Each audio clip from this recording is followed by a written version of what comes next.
Good morning, everyone, and welcome to this devotional with Chaplain Dan. I'm Dan Bonner, the chaplain for resident advocacy here at the Wesleyan community. It's my privilege to engage in many conversations, various kinds, across the Wesleyan community with residents, with you. Occasionally staff people, yes, thank God for them. I want to be there in behalf of all of our chaplains and our ministry, all of the Wesleyan. I want to be there when you need, well, a confidential listening ear. You can reach me by simply calling the front desk and asking Michelle or Debbie to give me a call and tell me, and I'll call you back, and we'll set up a convenient time. That is enough of an advertisement for today. Forgive me. The subject I want to address today for our devotional thought together is one that at first glance is not very pleasant, and therefore most of the time I don't, other writers and speakers don't address it. But we are, all of us, members of an aging community. Here at the Wesleyan, we live in various degrees of supportive services, people and structures available to us 24 hours a day, many of them, to help us in moments of need. We residents carry with us, of course, a lanyard, a wrist bob, bracelet, however we call it or carry it. This fob is a reminder to us that we are increasingly fragile,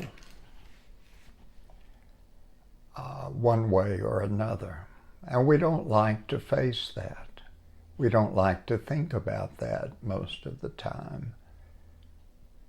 But I'd like to, today, ask us to look for a moment at our relative fragility in comparison to the way we used to be back at the age of maybe our adult children, or many of the staff people who run around in such frenzy to help and to serve. We can remember back there, and most of the time, I know I'm guilty of aspiring in some irrational part of my brain and my own personality, aspiring to keep up with them, regain that, have something that denies the fact that I'm increasingly fragile.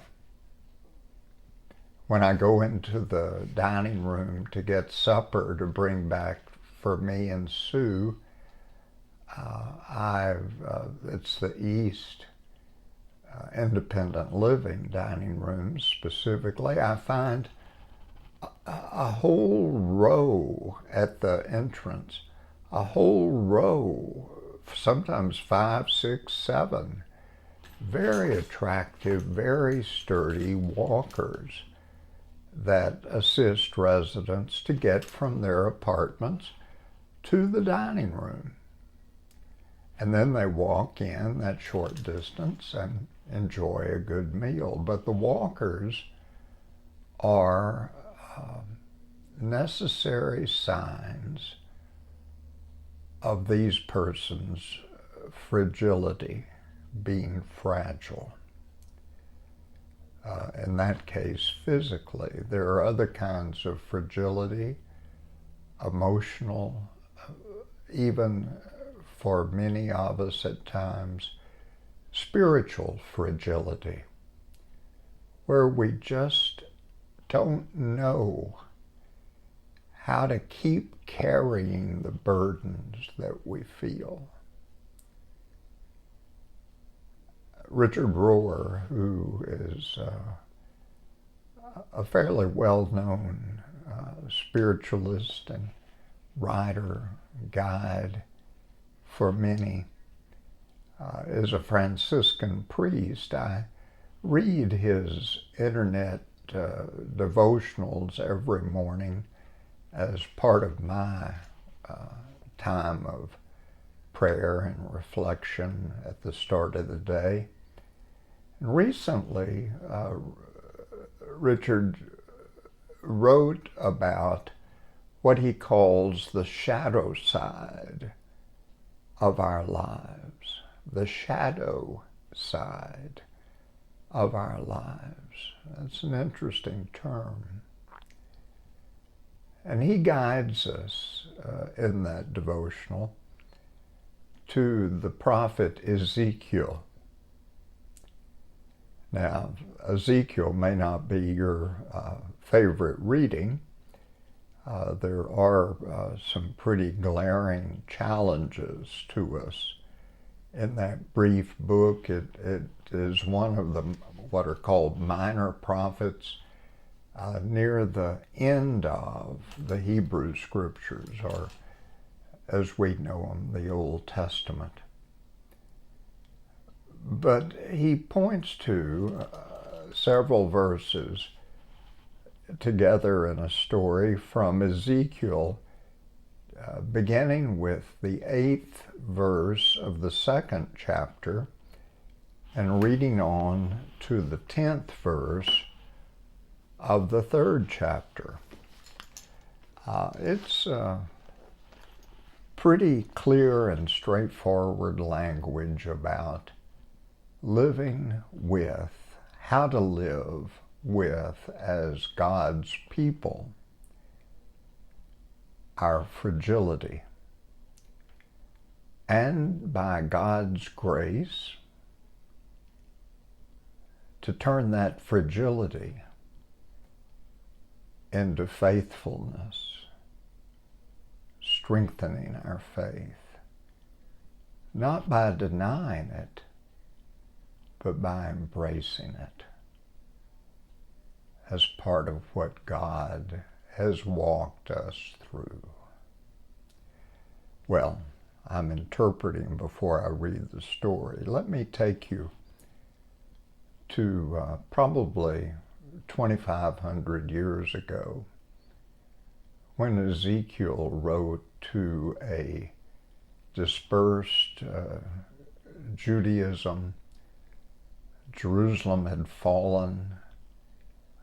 The nation was without a king. The people scattered. And in that context, God spoke to Ezekiel. And these are some of the words he speaks as the spokesperson for God. But you, Son of Man, this is the 8th verse of the 2nd chapter. But you, Son of Man, that's a term that is used throughout the Scripture. Jesus used it to refer to the faith-seeking, faithful, faith-claiming community of Israel and later of the followers of Jesus, Christians. That's us. So let's listen. You, Son of Man, hear what I say to you. Be not rebellious like that rebellious house. Open your mouth and eat what I give you. Well, that's pretty straightforward. Instead of turning your nose up or turning away quickly and politely from your fragility, fellow age men and women, embrace it. The language that the prophet hears from God is, eat it. Wow. I don't know. Eat my physical limitations, digest my emotional doubts. Oh, dear God. Eat them? I'm trying to stay away from them. And yet that's what the prophet says. And then in the 10th verse, he goes on, he spread it before me, and it had written on the front and the back the scroll. These are written the words of lamentation, that is mourning or woe, that I have committed, I have thought, I have felt.